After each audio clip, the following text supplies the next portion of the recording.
पुण्योदय विद्या संघ की अनुपम प्रस्तुति पुण्योदय संस्मरण। जिनकी वाणी में अमृत है, जो आत्म गीत लिखते हैं, चलाने मोक्ष के पथ पर जो सच्चे मीत दिखते हैं। जगत है एक दरिया तो गुरु है नाव की तरह, जमाने भर के हल्ले में गुरु संगीत लगते हैं। जमाने भर के हल्ले में गुरु संगीत लगते हैं। जी हाँ दोस्तों, पुण्योदय विद्या संघ की अनुपम प्रस्तुति पुण्योदय संस्मरण में है आज संस्मरण क्रमांक 10, जो कि लिया गया है अनिर्वचनीय व्यक्तित्व नामक पुस्तिका से। बात उस समय की है जब आचार्य श्री विद्यासागर जी सत्संग कुंडलपुर सिद्ध क्षेत्र में रुके हुए थे। उसी समय एक बहुत पहुंचे हुए हिंदू संत जिनका नाम गुलाब बाबा था, जो कि टाकरखेड़ा अमरावती महाराष्ट्र के रहने वाले थे। उनके मन में यह इच्छा जागी कि मुझे आचार्य श्री विद्यासागर जी के दर्शन करने हैं।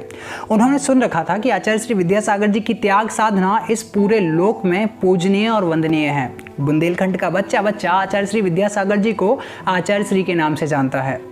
अतः वे आचार्य श्री विद्यासागर जी के दर्शनार्थ डॉक्टर अमरनाथ जैन, जो कि सागर के रहने वाले थे, के साथ कुंडलपुर सिद्ध क्षेत्र जा पहुंचे। वहां जाकर पता किया गया कि भैया आचार्य श्री कहाँ मिलेंगे, हमें उनके दर्शन करने हैं।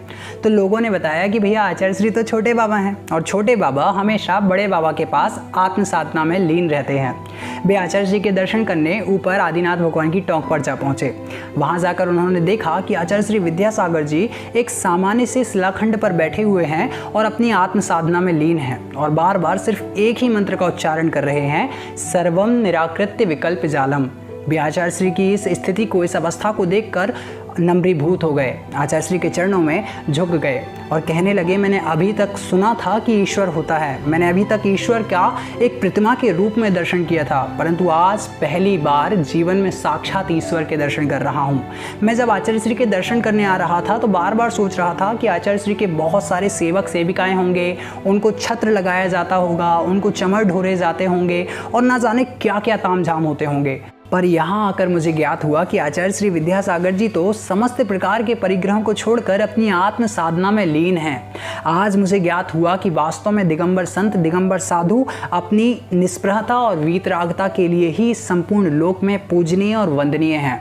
जी हाँ दोस्तों, आचार्य श्री विद्यासागर जी या अन्य दिगंबर साधु वास्तव में ईश्वर का वास्तविक रूप हैं, जो हमें ईश्वर का प्रतिबिंब दिखलाते हैं। मुझे तो वो पंक्तियाँ याद आती हैं कि ना होते सूर्य और चंदा, ना भौतिक यंत्र ये होते, ना होता सारा ये ब्रह्मांड, ना ज्योतिष मंत्र ये होते, समुंदर सूख ही जाता, जमाना जल गया होता, अगर धरती पे गुरुवर से दिगंबर संत ना होते, अगर धरती पे गुरुवर से दिगंबर संत ना होते।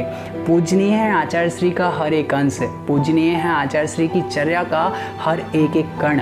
हम सभी को उनके युग में जन्म मिला, हम सभी को उनके दर्शन करने का, उनके सानिध्य का सौभाग्य मिला।